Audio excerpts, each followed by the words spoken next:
Hi, Pilgrims. It's Pastor Eric again. It's time for Pastor's Questions. It's Monday morning, September 28, and we're talking about the sermon we heard yesterday from 2 Samuel 4. If you haven't heard it, go back to our YouTube page and you can find it there. Just 8 questions, especially for those who are in our Monday night small group and discussing it. Greetings, hello, and here's my shot. Ready? Number 1. 2 Samuel 4 shows the last 2 human beings standing in the way of David's crowning as the king of a unified Israel and Judah.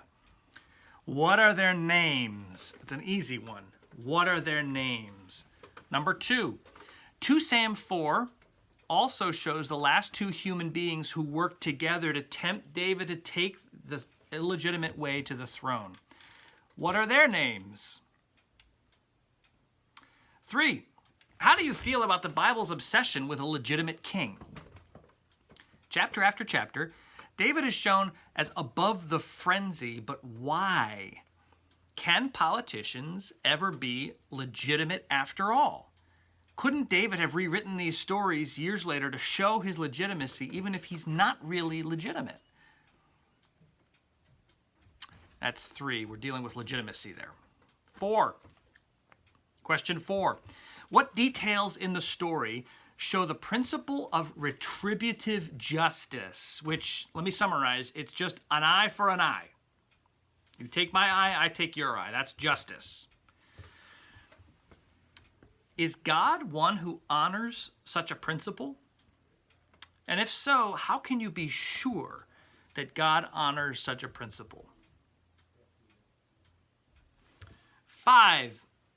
I said clearly that what Rekav and Baanah did to Ishbosheth was wicked in every way. And the passage says it twice. Don't miss that. In fact, they restate the way the murder was done to show how bad it was. Yet I also went back to hear them out, as if in a counseling session. And I said, and I carefully inferred that they were carrying some justified anger. Given the ongoing national racial incidents, let's consider what it would feel like to be carrying a great deal of anger. Recall that James Baldwin quotation, and then ask yourself how you would answer friends, family, and neighbors who ask you what to do with all my rage. How would you respond? Question 6. How have you worked this season to stay above the frenzy? And here I'm recommending that we respond the way David has responded. David is very much above the fray, above the frenzy. Do you even try? Where have you failed to stay above the frenzy and descended into bickering, false attributions of others, dismissiveness, or sweeping generalities? And what might keep your feet on solid ground this season? And be specific and be concrete.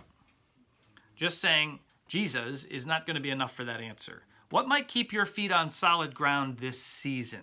Be specific and concrete. 7. What literary tools did the writer leave to illumine their way to the main idea? There was all kinds of wonderful literary tools used here. I spoke of 2 in the sermon, but there were more. For this question to make sense, though, you need to agree with me that the writer isn't just writing a day in the life of, or part 4 of an X-part chronicle or something, but revealing God's particular ways toward Israel. That's really what I'm getting at. Question 8, it's my last one. Question 8, if you had to guess, what do you think is next for David, king of Judah? What's next for Israel? What's next for the world? And what about Mephibosheth? Do you think Mephibosheth has a future? Be honest. Well, that's all for this week.